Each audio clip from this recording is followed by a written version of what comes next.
The Spin-off Podcast Network. Are you making the most of your KiwiSaver investment? Generate is an award-winning KiwiSaver provider with a track record of strong long-term performance. Making a smart decision now could add tens of thousands of dollars by the time you reach retirement. Book a no-obligation chat with a Generate KiwiSaver advisor today at generatekiwisaver.co.nz/get-advice. A copy of the product disclosure statement is available at generatekiwisaver.co.nz. The issuer of the scheme is Generate Investment Management Limited, and of course, past performance does not guarantee future returns. Ryan Reynolds here from Mint Mobile. With the price of just about everything going up during inflation, we thought we'd bring our prices down. So to help us, we brought in a reverse auctioneer, which is apparently a thing.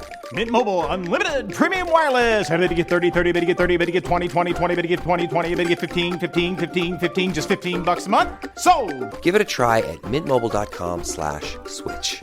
$45 up front for 3 months plus taxes and fees. Promo rate for new customers for limited time. Unlimited more than 40 gigabytes per month. Slows full terms at mintmobile.com.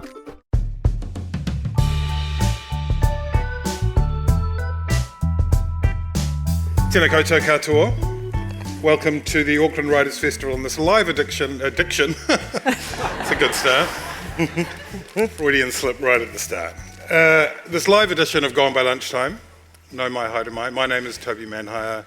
Just in case you are listening to this in the future from now as a podcast, don't be too smug as you luxuriate in the bath or do the dishes or nod off to sleep, because we have in the Hunua room here a visual spectacular. You can't see it, but Ben Thomas is dressed as a glittering Mirabel road cone. Annabelle Lee-Mather is dressed as the Aurora, as viewed from Invercargill. Kia ora. Kia ora. With a pigeon tiara on her head. Mm-hmm. And Te Aihe Butler is he here somewhere? Is Te Aihe Butler here? Te Aihe? Yeah. He's he's a bit of a cult hero around Gone by Lunchtime community, and he will be doing interpretive dance during the course of this session.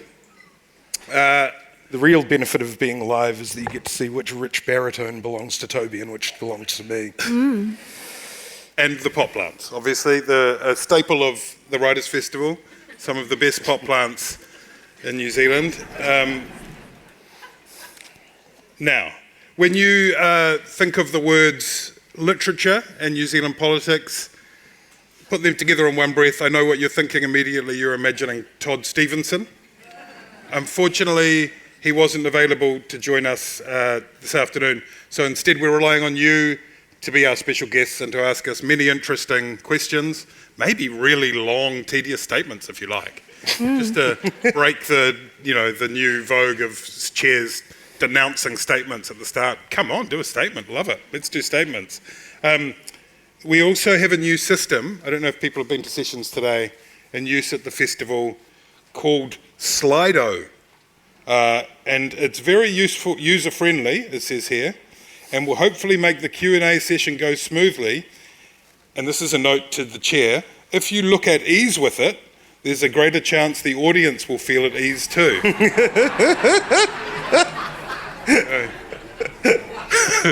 How's it going? Please make every effort to incorporate Slido calmly and positively. Easy. How hard can that be? If you have just stumbled in here, or you thought this is how podcasts work normally, or if you were expecting proper writers, it's probably a good idea for us to introduce ourselves before we get into it. One of you start. Kia ora tātou, ko Annabelle Lee-Mather tōku ingoa, mother of 5 from Point Chevalier. Just want to acknowledge that many of you have spent a significant amount of your pension on attending today, and we really appreciate it, and particularly during a cost of living crisis. And if you're in any way unsatisfied or disappointed with today's show, Toby has agreed to shout you tickets to Hamilton. Is that the city or the musical? The city, yeah. Not the musical, sorry. Kia ora, my name is Ben Thomas. I guess I'm a PR and government relations person.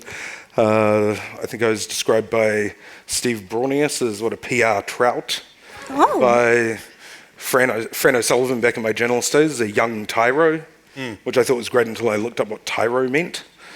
What does it mean? It means like an inexperienced person or neophyte. Yeah, I thought it was more like along the lines of like a precocious kind of prodigy or something. But, yeah. And I'm Toby Manhire. I'm the editor-at-large at the Spin-Off. Editor-at-large is a made-up term. Doesn't mean anything at all. It means what you want it to mean. Now, the brief for today is the sort of 6-month point. It's 1 week. We're 1 week away from the 6-month anniversary of the signing of the coalition agreement. And in tribute to our Prime Minister, to the Prime Minister Christopher Luxon, who really loves decision gates and big rocks and chunking down. I think at some point he's going to write a self-help book, Management Consultancy for Country Music Lovers. I think that will be his pièce de résistance.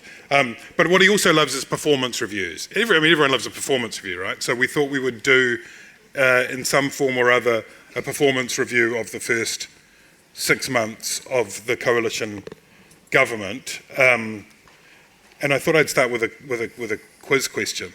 I've got some quiz questions. Sorry about that. I thought they might be fun. For you, go.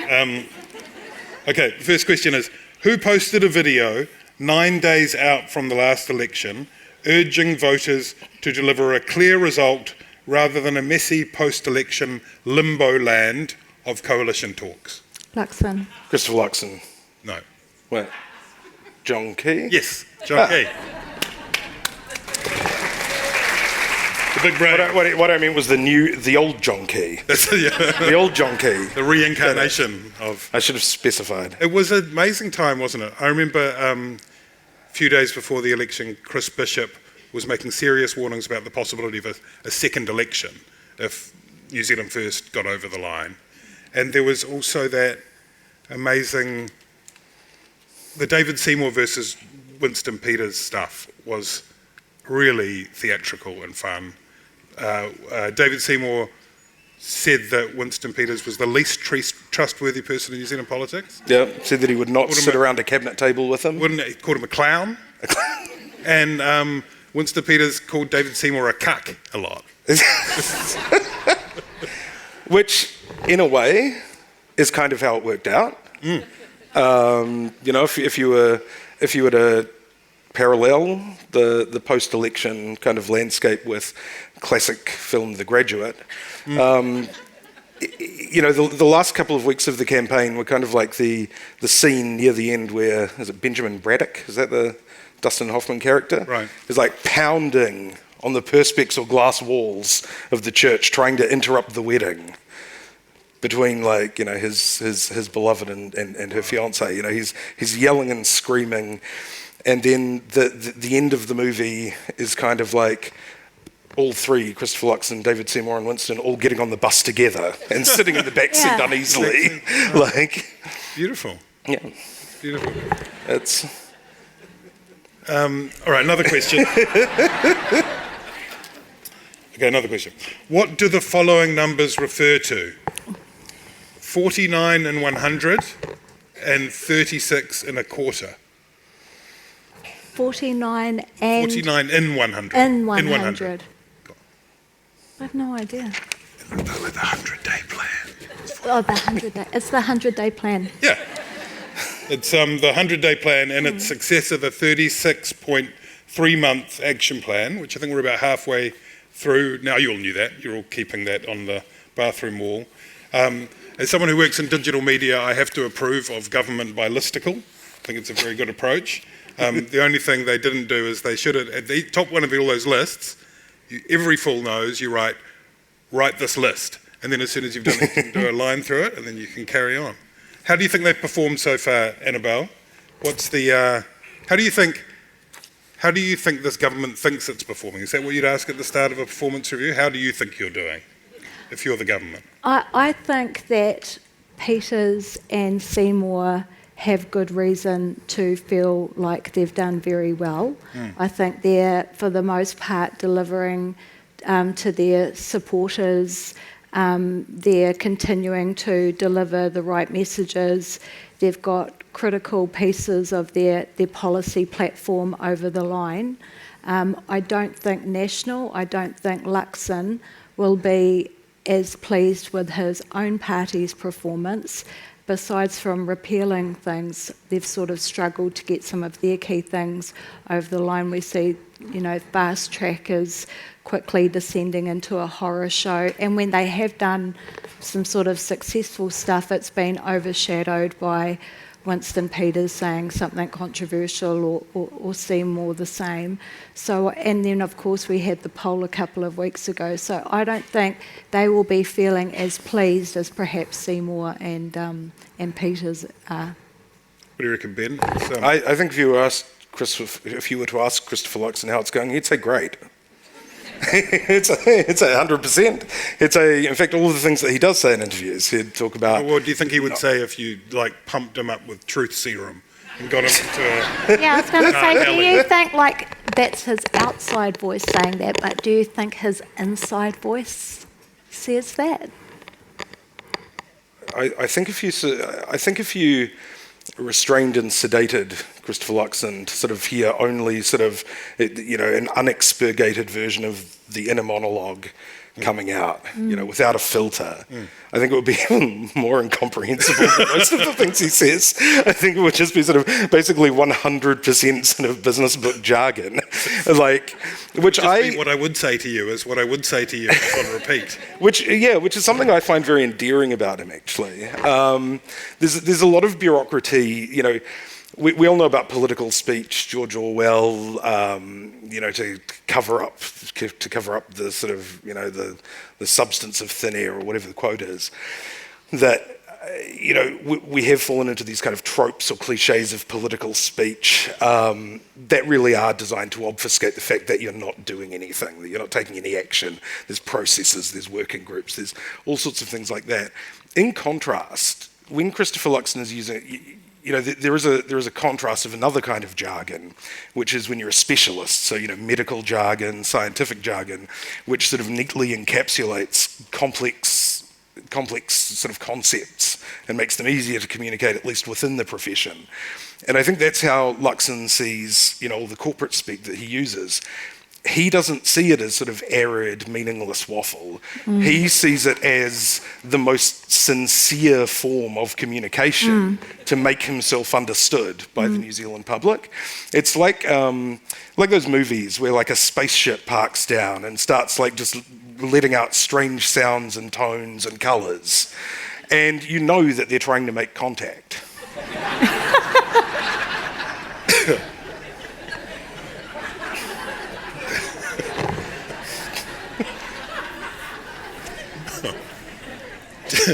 Do you the point that Annabelle makes though is that basically he's being photobombed constantly by his coalition partners, right? Who seem to be wanting to play the culture warrior Olympics or whatever, just get some attention, any attention, doesn't matter what it is. I half expected when David Seymour did the whole school lunch thing and said sushi was woke and was getting rid of that, I was half expecting some random New Zealand First MP you've never heard of to pop up and demand that school lunches were full of gasoline and Marlboro Red 25s. That's what we need to. That's the sort of business of. It'd be more like every child has to drink 3 litres of milk a day that gets delivered to the school, and a block of cheese. Do you think that the New Zealand First and the ACT Party are happy with where they are at the moment? Well, I think there's two parts to that. I think they would be delighted at how things have gone so far, in the sense of from the position that they were in on election night, both of them, New Zealand First just kind of squeaked in over the 5% ACT. They had seen their fortunes sort of decline during the campaign. And I think that ACT would have been unhappy, sort of just following election night, knowing that New Zealand First were going to sort of be getting on the bus with them. Since then, I think the negotiations really worked out well for both of the minor parties, and there was, there were reports that sort of frustration with National kind of actually had the galvanising effect of bringing Peters and Seymour together in order to extract advantage, just using the maths that was always sort of talked about with MMP, that without the small parties, you don't have a governing coalition, you don't have a voting majority in the House, and they used to call this, the tail wagging the dog, and it was sort of foretold that this was the future of MMP way back in 1996 or whenever it came in.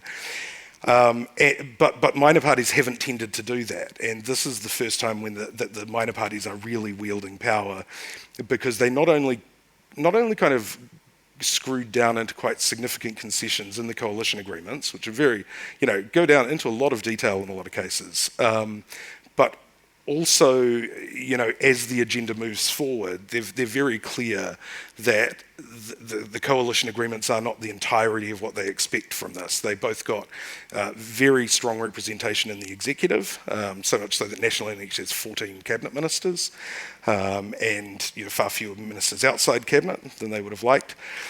And so they continue their sort of influence as things are going on. That said, I think they wouldn't be too happy with where things are now, because it seems in terms of the polling that maybe there are sort of diminishing returns from sort of race baiting and the culture war stuff. I have a personal theory that it's quite easy to get, and this is informed by sort of years of politics watching and working in the treaty space and that kind of thing. You can get New Zealanders mad about treaty issues and race relations pretty easily if you're determined to. You can get now I think it's a minority, it's a small party issue these days. You can get people worked up pretty quickly, but it's hard to keep them worked up. And I think we're starting to see that sort of diminution of interest, which I guess is why they've opened up new fronts. Most recently bathrooms. It's interesting too, because there was a survey that came out the other day which showed that the vast majority of New Zealanders, but particularly the young people, not you guys, I'm only joking, I jest, see the treaty as a unifying factor rather than a cause for division. But just picking up on, talking about Chris Bishop earlier and that sort of stuff, I do wonder if people within National wonder if perhaps after the election, once the voting was done, if perhaps instead of being so keen to quickly go into talks, if maybe they'd held the line for a few days, appeared to be somewhat indifferent as to whether or not they might form coalitions or instead go to another election, just to negotiate from more of a position of power, because I think very quickly what Seymour and Peters have shown is that their experience has completely outweighed Luxon's self-proclaimed skills as a negotiator. It's an interesting one, isn't it? Because it's fallen off the radar in recent times, the issue of the ACT Party winning a referendum, or at least a bill for a referendum on the principles of the Treaty of the Waitangi, and Luxon had to play this sort of game where he was like, that won't go any further, but he couldn't say that out loud because that would make a mockery of the agreement. That was part of what kind of motivated there was the Huia Ngāruawāhia, there was protests, there was quite a lot of, do you feel as though there's that same level of energy there, and do people pin it on Luxon, or do people go, that's the support parties in Te Ao Māori? I think that in Te Ao Māori it's seen as being primarily driven by Seymour and Peters, obviously, but I don't think people have taken comfort from the reassurances that Luxon has been giving that it won't go past the first stage. I look at what's happening in New Caledonia when you try to minimise the rights of Indigenous people by tooling around with their constitution, and I think it's something that our political leaders should consider and take very seriously, because we have...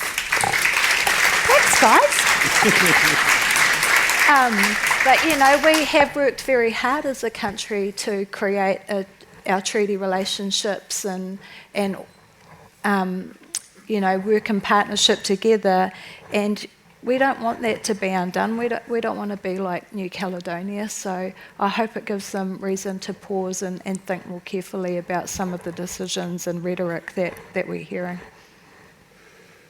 Thank you. Ben, on that point of the tail wagging the dog, the way you put it, and it is a new thing. We've never seen before since MMP having two support parties at the cabinet table, a sort of full three-part coalition, really. It was interesting, last night you were there at the fantastic opening of the festival.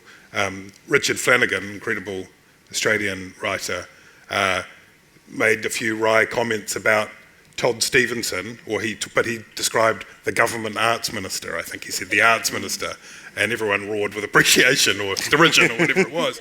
And that was just, I mean, he's from Australia, but there is a sense that it's hard to, because part of me feels as though with this culture war stuff, it's good to have the valve, right, of the smaller parties, and it's an outlet, so otherwise that stuff builds up and it ends up in one of the main parties of government, which is what you see in systems where there are two parties. Is it possible for National to, I suppose, identify themselves in a way separate to those outriggers? Yeah, and as Annabelle was saying, that's been a massive problem for them. Getting clear air for Christopher Luxon, who, you know, he's a guy who really sees himself as a uniter. You know, in his appearances on becoming sort of National Party leader, he was seen as a break from Judith Collins' era, which had seen a sort of turn more towards those kind of culture wars as the polling sort of declined. You know, Luxon doesn't want any part of that, you know, and I think it's interesting that in his pre-budget speech to the Auckland Chamber of Commerce, he actually started off, you know, I mean, we'll talk about in terms of the budget, you know, he wisely decided to take a much sort of longer-term view of markers of success for the government and the budget this year than immediate relief, but he situated it in terms of the signing of the treaty. You know, the first sentence was about how somebody who's born today will be 16 in 2040, 200 years after the signing of the treaty, and then some more sub-clauses about the birth of a diverse bicultural nation that we can all enjoy. So I think he's really starting to sort of front foot that stuff a lot more, and I think that is, you know, in order to make clear, you know, where his position and National's position as a result is, you know, compared with the coalition partners who really have kind of set the agenda and the public discourse on this. You know, we make fun of sort of, you know, people make fun of Todd Stevenson, and, you know, I think we all had a laugh at the election debate when Luxon named his favourite book, and it was, you know, a business self-help book comparing like tennis to business or something like that. To be fair, Christopher Hitchens struggled very hard to think of a book. Came up with the fantastic Mr. Fox. Yeah. But the thing is, Luxon is probably, you know, whether he's the most well-read, however you define that, I think he's probably the most voracious reader in the Prime Minister's office, probably since Helen Clark. He definitely reads a lot of books. You know, his first meeting with the public service chief executives, he sent them away with a reading list of 3 business books about management, you know, to digest and get a point of view of where he's coming from. And a lot of that reading is biographies of leaders, particularly in politics. You know, he's a real politics nerd, and he doesn't see himself as, you know, part of a divider, part of, you know, rabble rousing. You know, he sees himself in, if it's not necessarily a tradition, but the same kind of constellation as, ideally, as people like Ronald Reagan, Tony Blair, you know, kind of people who took their parties more towards the centre in terms of the votes they captured, whether or not that was the policy. Budget. Quite terrifying names in there. He didn't say Liz Truss, at least. Budget on May the 30th. They had their budget in Australia a few days ago, and the centrepiece, I think, was an energy rebate, which goes directly to the providers and therefore is seen to be less inflationary, maybe not inflationary at all, because power bills go down and that's how inflation is measured. Downward pressure. And then you would, that would hopefully, goes their thinking, encourage the banks to drop interest rates and everybody's happy and everyone votes for the ALP in the election next year, etc. Do you think at this point the tax cut, which was an election promise in the coalition agreements, sort of a rod for the back of Nicola Willis and the government, do you think they kind of, when we talk about that truth serum scenario, would kind of wish they hadn't done that now?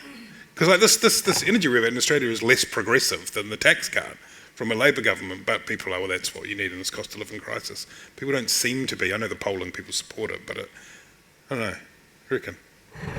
Yeah, but that's just an Australian thing, right? Oh. So, you know, if you can sort of dig up money from the ground, Yeah. you kind of, you know, the answer to everything just becomes sort of like helicopter drops of cash.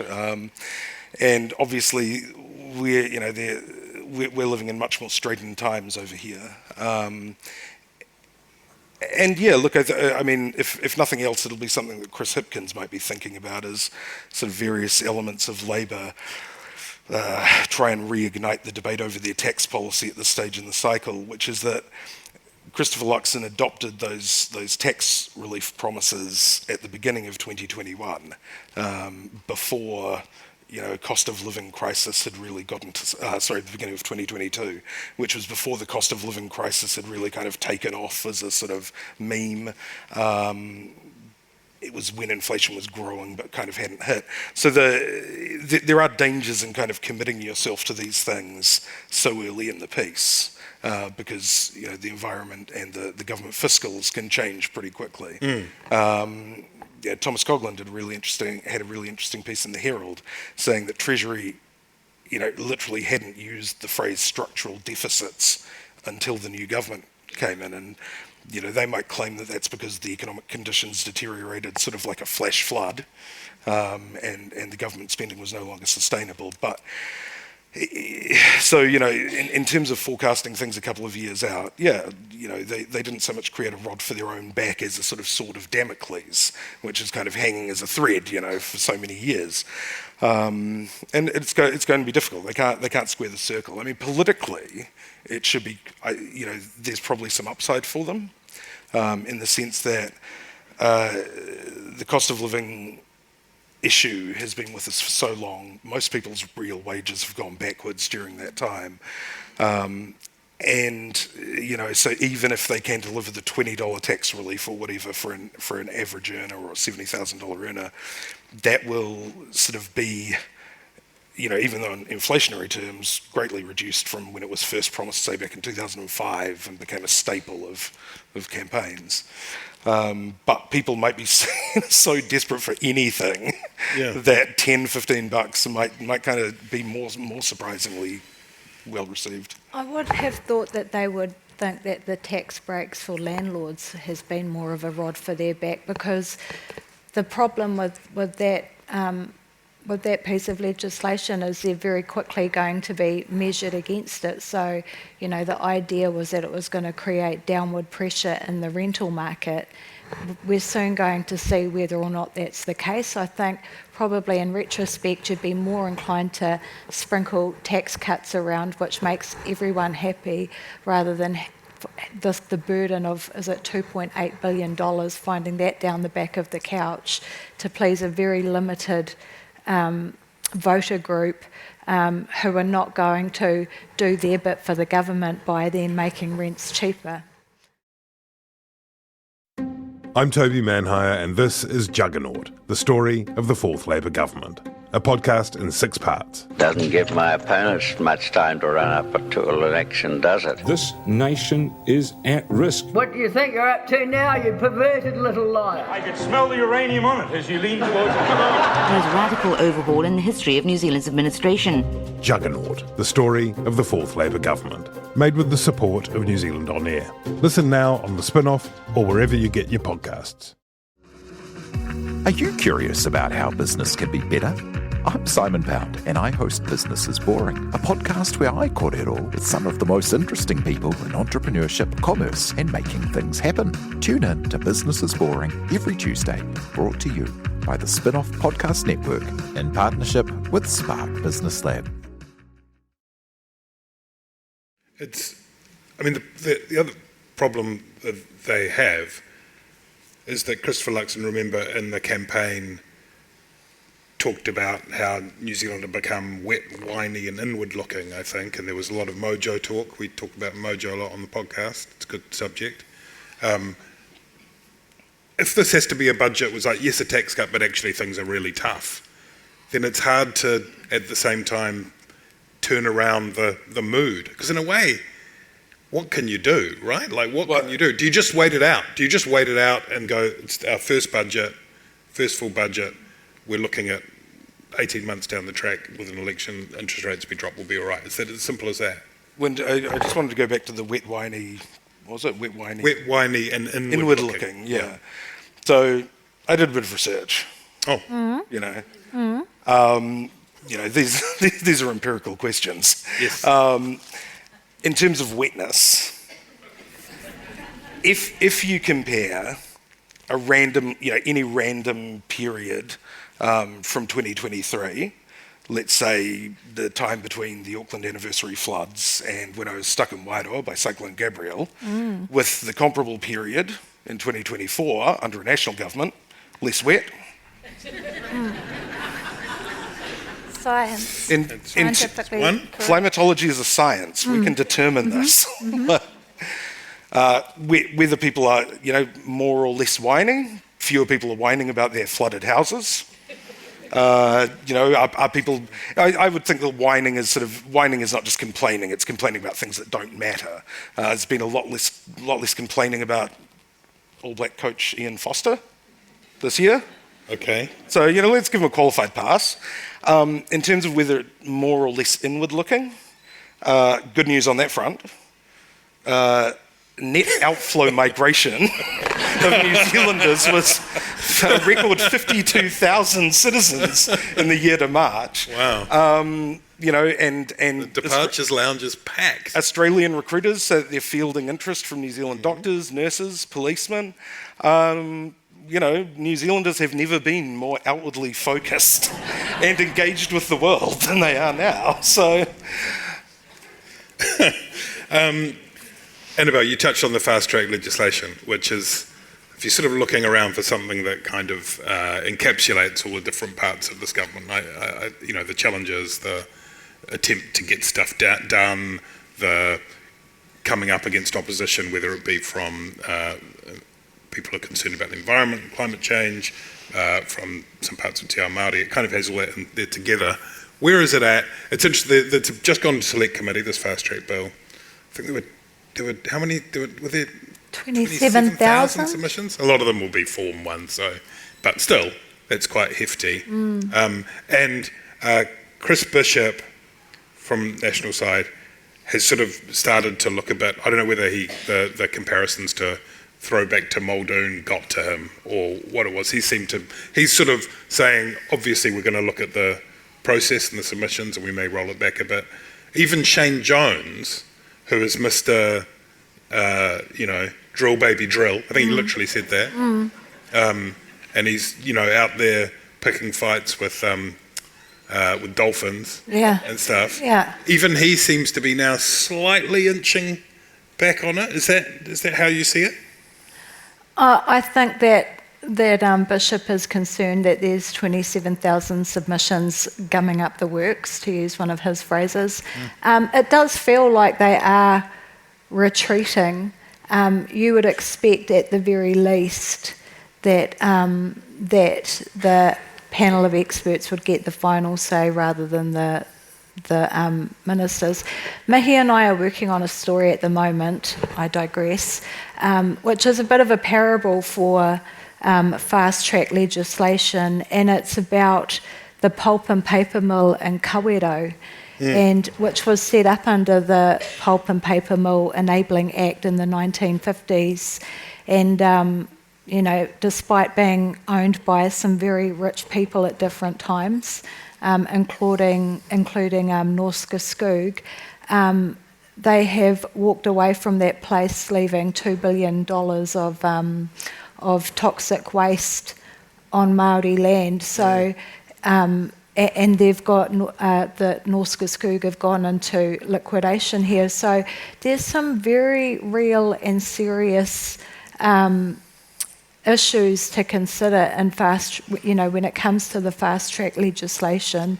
And so I'm not surprised that so many different people, so many different groups have submitted about it. And I do expect that we will see some rewriting of what's being proposed.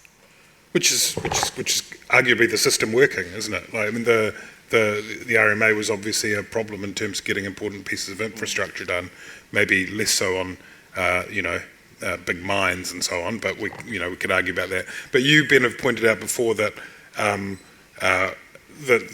risk in some ways for those ministers who are appointed is that if they end up it all being on them, that's quite a big political risk insofar as something terrible happens, a mine disaster, a big leak, but some terrible catastrophe as a result for shortcuts having been taken. Is that part of what's informing this sense of recalibration?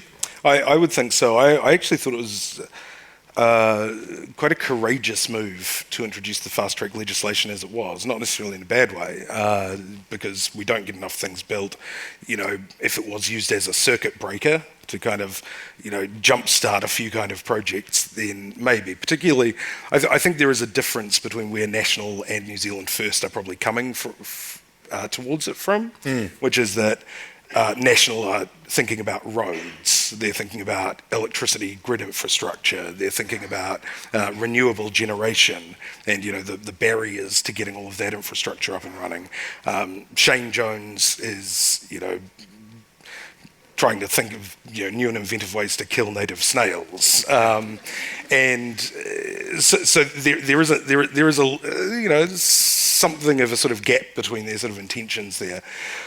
But yeah, look, the movement of the last, however long, probably since the 80s, has been for governments to have less control over things. In the 80s, probably to get markets doing more work. But politicians don't really like responsibility. The new rewrite of the Public Service Act that came in 2020 during the pandemic actually sort of further kind of pushed ministers apart from their departments and their ministries and kind of put more of an onus on the public service. Politicians don't tend to like to be held accountable, and when you are the sole decision maker saying this, controversial local project, which, various protest groups marching down Main Street opposing and going on various TV shows to draw attention to, you become the bad guy. You can't stand up in Parliament and say that's an operational matter. You can't stand up and say that's before the courts or or planning commission. It all sheets home to you. Which is, it's great that in that sense there's a level of accountability, but the problem is that you've got people who are unqualified making potentially disastrous decisions which lead them to be, oh my God, you guys, I love you. That's it. That's my thing. That's my kōrero. Very good. Let's do a quick run through some of the other parties, but first, last quiz question. A big and exciting and possibly frightening thing happens in 1 year and 14 days. It's not the rapture, but similar. What is it? It's the passing of the. The what? It's the metaphorical speedboat into the viaduct bar of the Deputy Prime Ministership. That's what it is. It's the moment at which the Deputy Prime Minister, is there a warrant? I don't even think there's a warrant for the sash, or whatever it is. The tiara. The crown, the boxer shorts, the whole fucking wardrobe gets handed over. Did you hear how they were all like, ooh? I know this is slipping outside of our remit of the 6 months, but it does have this sort of ominous feel about it. Like, is that the point at which Winston Peters just goes full opposition mode, do you think? It's kind of, okay, the campaign's underway, now I'm going to screw you guys? Is that how it works? In a funny way, it feels like it will empower him more, because they'll have to work harder to keep him on side. Yeah. And it kind of gives him even more leverage to work with, and in other ways makes life harder for Seymour. Yeah, I think both of them will be happy with the timing, which is that it frees Peters up. Remember, every time New Zealand First has been in government, it has slipped below 5% in the next election. That's 3 times now. And 2 of those times it's been out of Parliament. Back in 1999, Winston Peters won Tauranga. They're desperate for that not to happen again. That's why you see the sort of acting out, really signalling to their base that they're still there for them.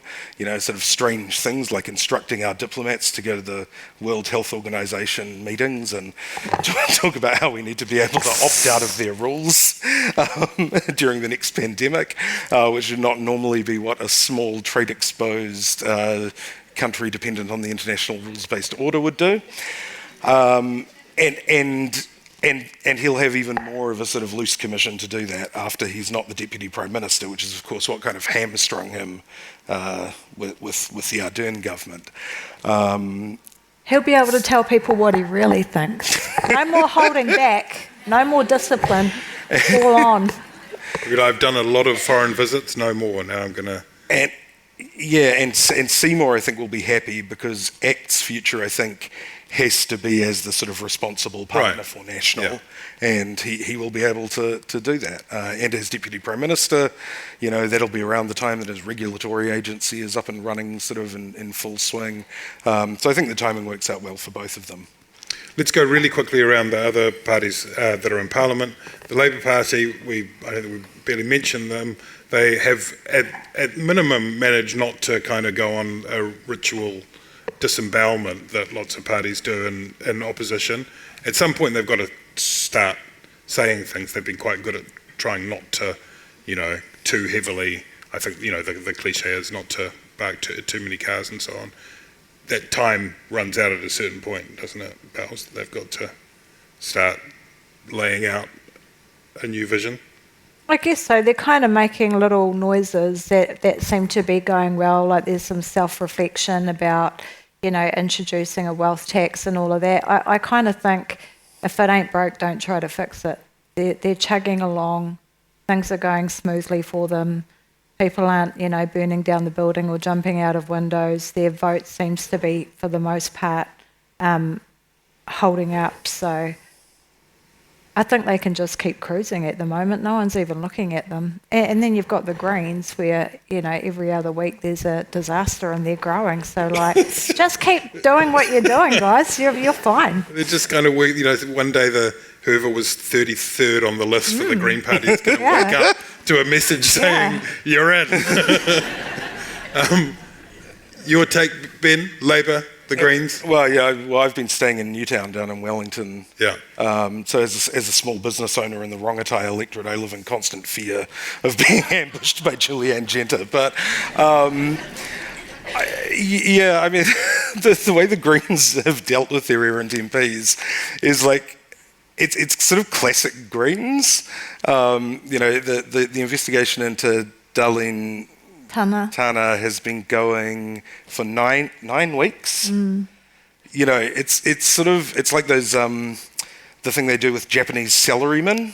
They get them to turn up to work and they just don't give them anything to work on, and then and then being seen by their colleagues to just be sort of empty desking. The shame drives them to resign. Either that or it's just an incredibly passag way of socially excluding somebody until they go. There's murder trials that are quicker than... It's like treaty settlements that have been done faster than this. And Labour? Labour, look, I think they should relax. They should work on their internal cohesion.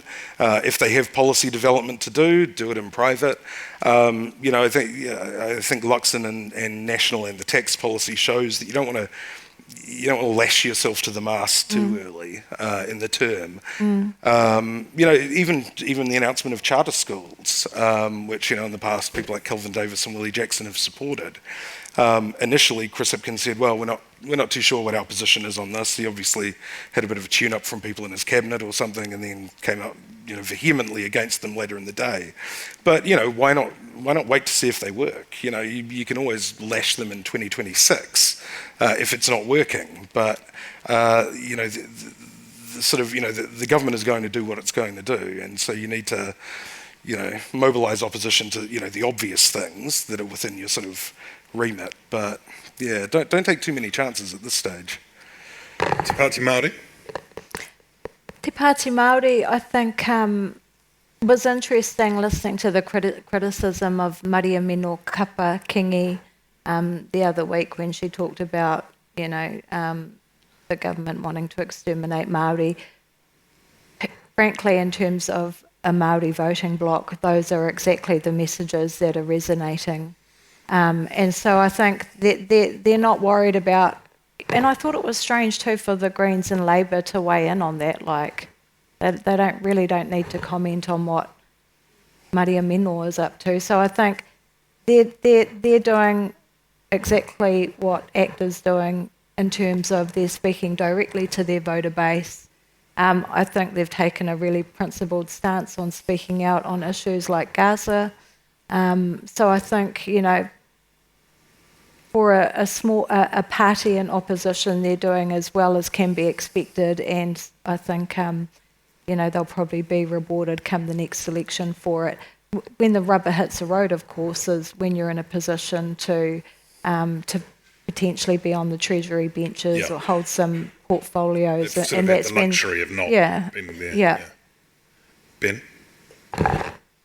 Yeah, I mean, I'm getting on these days. It's true. I'm getting to the age. You're no young Tyro. Yeah. I'm getting to the age where I've had a hard life and I don't do prostate exercises, so I'm against any legislative restrictions on bathroom use. But I think the Māori Party in this iteration in Parliament, it's the first time I've seen a party with, really, where I just look at their messaging and I'm like, okay, no, it's not for me. Like, it's not intended for me. I'm not meant to get it.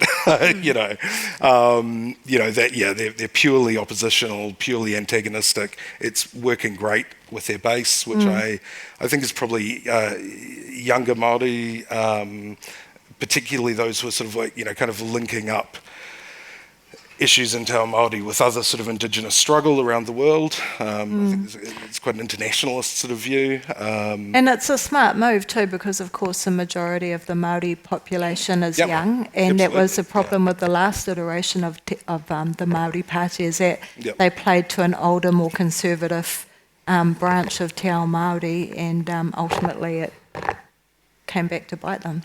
Yeah, I mean, there'll be issues about, there was recent polling which was sort of trumpeted as the opposition could form a government if an election was held tomorrow or whatever. And, the thing is, if a campaign was called tomorrow, the opposition probably wouldn't be able to form a government because Chris Luxon and the Greens would be peppered with questions about what do you think of this latest pronouncement by the Māori Party, and having to defend that and that causes a distraction, because they need those numbers right now. So there is that longer term issue in terms of, but that's purely a tactical kind of thing for the other parties to worry about. The Māori Party is doing exactly what it needs to, and it's doing a great job with its supporters. And they're polling on 4%, which I think might really be the highest polling they've ever had. And very consistent as well, not bouncing around. All right, let's go to some questions. Please, I think there might be some mics there, but I've got a couple here that I will ask while people move in a mall-like fashion towards the microphones. Question is New Zealand now going into an era where coalitions will be the normal form of government? Is this the only way to form consensus on policies? To which I suppose the answer is that certainly the the majority government that Jacinda Ardern led was an aberration, but then we've had minority governments in MMP in the past.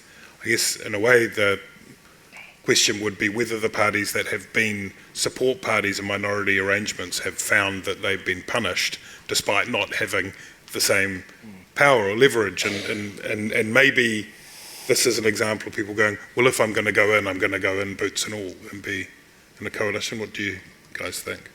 I think, well, under MMP, we're 9 times out of 10 we're going to have a coalition government. But I think what might happen, having had our first three-way government, is that people might be drawn back to bigger parties and a little bit iffy about whether or not they give their votes to minor parties. I think that that's possibly something we might see come the next election. I think in terms of being able to be more partisan, as nice as that would be, with the way politics is, the political landscape is becoming more and more fractured and polarised, that it's unlikely that a more bipartisan approach to politics or governance is going to happen. Yeah, I think a lot of these, the sort of, what we might call the fringe issues are sort of, they're staying on the fringe, but the fringe is getting a bit bigger. People who have what we might have called sort of more extreme views, maybe used to make up 5% on either end, now maybe they're 10% on either end or something like that. And that's something that the major parties have to accommodate. I think it's reasonably self-evident that that's what's happening with New Zealand First. They have more experience of being lost in coalitions and submerged and then losing and being booted out of Parliament than anyone else, but also more experience coming back. And Peters is constantly tinkering with the formula, and so I think that certainly incentivises them. I think, they're really only just using the power that they actually have mathematically, and I think minor parties used to think that they would be punished for, tail wagging the dog, etc. And they didn't take into account the fact that it doesn't matter how many people are mad at you as long as your supporters still like you, if you're a minor party in MMP. There's no way to get, you can't sort of get rid of Winston Peters by collective effort unless you get more than 19 out of 20 people on board. There's a question here that just reads, John. Key? Anyone? I think that might be someone's put their name in the field that where... Luxon would have brought to his review. Oh, interesting. Do we know the titles... He would have been the reviewer, yeah. Like the board. What? Don't worry. Do we know the titles of the 3 business books that were on the PM's reading list for the public sector at the first briefing? Yes, I wrote them down. They are... This is why we love him. The First 90 Days, Proven Strategies for Getting Up to Speed by Michael Watkins. The 5 Dysfunctions of a Team by Patrick Lencian. And Good to Great by Jim Collins. Good to great. Yeah, and if you want that list, you just message Toby again at Slido. He'll send you the PDF. Winston Peters pandered to conspiracy theorists and probably got half a percentage or so of votes. Will they turn away from him next election after he ignores them? Well, I think that's the difference, is that he's not ignoring them. The criticism or the observation that used to be made about New Zealand First was that the way it campaigned and the way it governed were very, very different. It would be chest-beating stuff about immigration, about the Reserve Bank, things like that. And then when they got into power, it would be subsidies for the racing industry, strange policies about pursuing a trade agreement with Russia, that kind of thing. That was a narrow miss, wasn't it?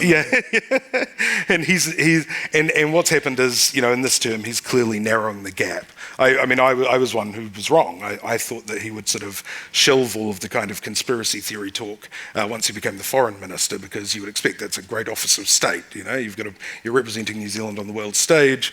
Peters is well known for sort of the gravitas which he brings to the role, if nothing else. But he hasn't done that, right? There are still official sort of communications going to the World Health Organization, pursuing some of the what we may, as in a technical way, call crank sort of policies promised during the election.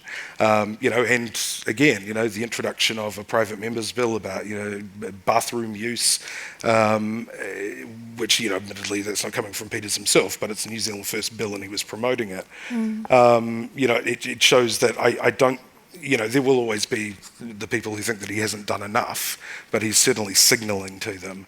The other thing, as I'd say, is I think it's probably a bit more than 0.5% in terms of my growing fringe theory. Yeah, I think to my eye, he seems to be doing quite a good job of leaving enough breadcrumbs along the trail for them, the WHO stuff and all of that. And the widening the scope of the COVID inquiry. Yes, but occasionally some content will pop up on one of my social media platforms, where you'll see him at a presser or something, and someone will come up to him and, ask him a tough question, or Liz Gunn will criticise him. And one of the things with conspiracy theorists is they see things that aren't there. So even if he appears to be what we think is doing a good job of communicating to them, if you just get like a critical mass of people who start to chat about it, the noise becomes louder, and he could potentially lose them because they're irrational. Politics has been boring and gloomy recently. Hope that's not a reflection on the last 50 minutes. Are you excited about anything? It's my emphasis. Coming up, or does it all suck a bit? Thank you for the question. I'm excited for the Ministry for Regulation. Oh, yeah. One of the interesting things about ACT is, and this, just to bring it back to sort of the Writers Festival, somebody once observed about authors that they spend their entire careers trying to write the same book, and just getting kind of closer and closer and honing down their themes. And ACT has been like that in government. In the previous iteration of them in government under Rodney Hyde, some of the policy concessions that they secured were to create the Productivity Commission, which would be sort of reporting and holding the government accountable for economic growth. And it was also regulatory reform, and this led to the introduction of things called regulatory impact statements. But these things got kind of defanged and became just part of the sort of bureaucratic box-ticking exercise. And so, the new regulation ministry is there to sort of dismantle and replace regulatory impact statements. They already got rid of the Productivity Commission and replaced it with the ministry. I like to see people working on their craft. Reasons to be cheerful, Annabelle Lee-Mather. I'm always depressed in winter. Like the winter is not the vibe that I prefer. Right. But there's certainly a lot to be aware of and keeping an eye out for. And for me, some of the political statements about the Waitangi Tribunal I find alarming and concerning. So, and obviously there's now talk of a review, and so I'll be very watchful about what happens there, but excited? Not really. I'm going to do an absolutely shameless plug in response to that question, which is that we've got a cool new 6-part podcast series coming up to mark the 40th anniversary of the snap election and the fourth Labour government, talking to lots of very mature individuals, been around and seen it all. So that's exciting. That's so exciting. I'm looking forward to that. All right, last question. That'll be on the spinoff.co.nz, ladies and gentlemen. Last question. In a dance fight, who wins? Luxon, Peters, or Seymour? Well, I think thanks to Dancing with the Stars, we know it's not David. It depends what the judging is. But he survived a long time, didn't he? He did, I think, actually, me and Ben used to disagree on this, but I think Ben's right. I think it really helped him to build his voter base up. I think Winston's probably the best dancer out of them. He probably just needs to sort of tuck a hand in a pocket and it would sort of go, ooh. It'd be like kind of Julio Iglesias kind of shuffling energy. Across. Yeah. Shuffling, like Cliff Huxtable before that wasn't okay. Yeah. Yeah. Ben. I think the question is wrong. I think that they would be a formidable dance troupe. Utilising each other's strengths, covering for each other's weaknesses, spinning each other around on a square of cardboard. It's beautiful. Yeah. Okay, last question. Politicians don't all love books, although Christopher Luxon likes some, but they love talking about narratives. So do media people. What is the narrative of the 6 months of the government so far, or what is the book of the government so far? The book of the government so far? Well, if we're to talk about the gang policy that got released the other day, I would say Strike Force, Raptor, Return of the Dinosaurs. Nice. But if we were to use a New Zealand analogy, is that the right word, Whānau? Yeah. Analogy. I would say Morris G, Half Men of O. There's a lot of Otis Claw, Odo Kling energy going on. Yeah. And if it was a musical, I reckon Luxon would say Jesus Christ Superstar. Or Hamilton, the city. Or Hamilton, the city. What about you, Ben? Sorry, I did a bit more research, but I just need to consult my notes. So according to some theory, there's 7 basic plots, which is also narratives. And I think they've kind of covered a lot of them. One is overcoming the monster. That was when Jacinda resigned. 2, rags to riches. That's property owners after the budget. 3, 4 is voyage and return, which covered the post-election period of Christopher Luxon and David Seymour flying back and forth from Wellington, trying to locate Winston Peters while he was getting his haircut. Okay, good. Comedy, tragedy, rebirth, which is an event forces the main character to change their ways and become a better individual. I'm pinning that on Winston. I think that's something to look forward to. Maybe that's what happens. That's the singularity. All right, very good. Thank you for that, Ben. Thank you, everyone. Thank you, Ben Thomas. Thank you, Annabelle Lee-Mather. Thanks, Di here.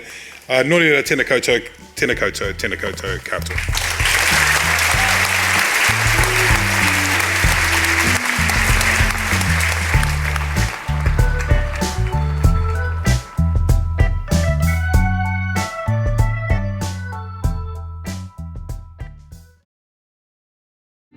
Kia ora, I'm Duncan Grieve, founder of The Spinoff.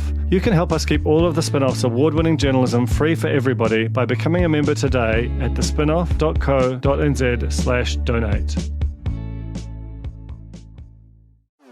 Talofa lava. I'm Madeline Chapman, editor at The Spinoff. If you have the means, consider supporting our high-quality journalism by becoming a Spinoff member. Sign up now at thespinoff.co.nz/donate. The Spinoff Podcast Network.